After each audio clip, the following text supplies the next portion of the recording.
India में आज लाखों लोग हैं जो वीडियोस बना रहे हैं, तस्वीरें पोस्ट कर रहे हैं, मतलब कंटेंट क्रिएट कर रहे हैं। सालों तक जानते हैं इसे बस एक शौक या ज्यादा से ज्यादा एक साइड हसल ही माना जाता था। लेकिन अब एक बहुत बड़ा कानूनी बदलाव हो रहा है। ये बदलाव इस शौक को एक असली, एक रिकॉग्नाइज्ड प्रोफेशन में बदल रहा है। तो चलिए समझते हैं कि इंडिया की इस क्रिएटर क्रांति का असल में मतलब क्या है।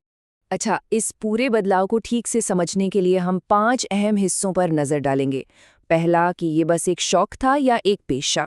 फिर वो कौन सा नया कानून है जो सब कुछ बदल रहा है। क्रिएटर्स को असल में क्या नए अधिकार मिल रहे हैं। ये हमारी इकोनॉमी को कैसे बदल रहा है। और सबसे ज़रूरी, आगे क्या होने वाला है। तो चलिए शुरू करते हैं।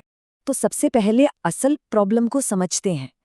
सोचकर देखें, एक ऐसी इंडस्ट्री जो हजारों करोड़ की है, लेकिन कानून की नजर में वो लगभग मौजूद ही नहीं है ना। ये एक अजीब सी बात। मतलब लाखों लोग इससे पैसा कमा रहे थे, पर सामाजिक और कानूनी तौर पर ये एक अदृश्य, यानी कि एक इनविजिबल इकोनॉमी थी। और ये बस एक कहानी नहीं है, ये हजारों क्रिएटर्स की सच्चाई है।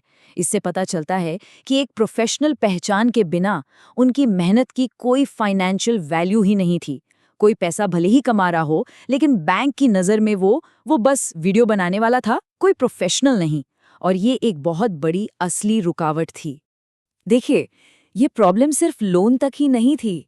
सोचिए, हेल्थ इंश्योरेंस खरीदने, घर किराए पर लेने या फ्यूचर के लिए इन्वेस्ट करने जैसी एकदम बेसिक चीज़ों में भी क्रिएटर्स को कितनी दिक्कतें आती थी। सीधी सी बात है, जब किसी का प्रोफेशन ही कानूनी तौर पर डिफाइन नहीं होगा, तो पूरा का पूरा फाइनेंशियल सिस्टम उसे सीरियसली कैसे लेगा। तो इन्हीं सब प्रॉब्लम्स के जवाब में सरकार ने एक बहुत बड़ा कदम उठाया है, और वो है नेशनल क्रिएटर इकोनॉमी बिल। यकीन मानिए, ये कानून इस पूरी इंडस्ट्री की दिशा बदलने की ताकत रखता है। तो ये बिल असल में है क्या? अगर आसान शब्दों में समझें तो ये एक कानूनी ढांचा है। ये डिजिटल क्रिएटर को एक ऑफिशियल प्रोफेशन के तौर पर मान्यता देता है, ठीक वैसे ही जैसे एक डॉक्टर, इंजीनियर या वकील को मिलती है। तो ये सिर्फ एक नाम नहीं है, ये कानूनी अधिकारों और जिम्मेदारियों की एक मजबूत नींव है। चलिए अब जरा उन ठोस फायदों की बात करते हैं जो ये नया कानून हर एक क्रिएटर को देने वाला है। इस स्लाइड में जो सबसे मजेदार है ना, वो ये है कि ये एक झटके में सब कुछ क्लियर कर देती है। जो काम पहले एक अनौपचारिक काम था, अब वो एक रिकॉग्नाइज्ड प्रोफेशन बन गया है। क्या पता अब शायद बैंक फॉर्म में सेल्फ एम्प्लॉयड की जगह डिजिटल क्रिएटर का ऑप्शन भी देखने को मिल जाए। और ये सिर्फ फायदों की एक लिस्ट नहीं है, इसे एक तरह का सुरक्षा कवच समझिए।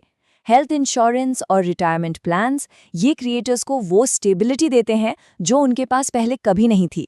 और वेरीफाइड इकोसिस्टम का मतलब, इसका सीधा सा मतलब है कि ब्रांड्स और क्रिएटर्स दोनों के लिए धोखाधड़ी का खतरा कम हो जाएगा और बिजनेस करना कहीं ज्यादा सेफ होगा। अब जरा बड़ी पिक्चर देखते हैं। सवाल ये है कि आखिर ये कानूनी बदलाव इतना जरूरी क्यों था? इसका जवाब इन आंकड़ों में छिपा है। ये आंकड़े दिखाते हैं कि क्रिएटर इंडस्ट्री असल में कितनी पावरफुल है। 10,000 करोड़ रुपए। जरा इस आंकड़े को समझने की कोशिश कीजिए। पता है, ये इंडिया की कई ट्रेडिशनल इंडस्ट्रीज से भी बड़ा है।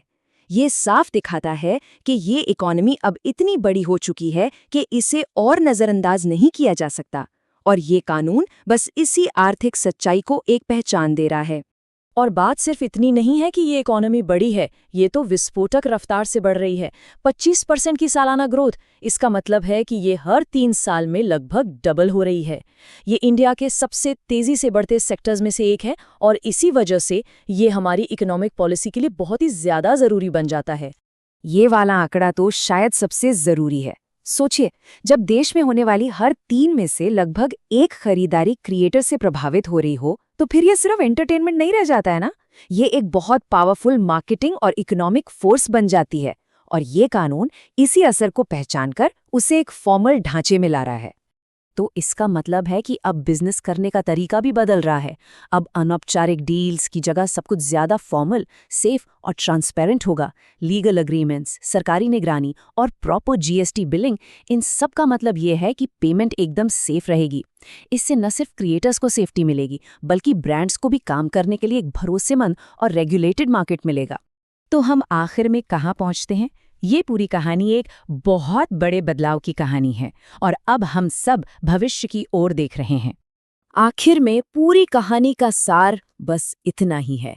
जो कल तक किसी के बेडरूम से शुरू होने वाला एक शौक था, वो आज कानून की नज़र में एक सम्मानित पेशा है।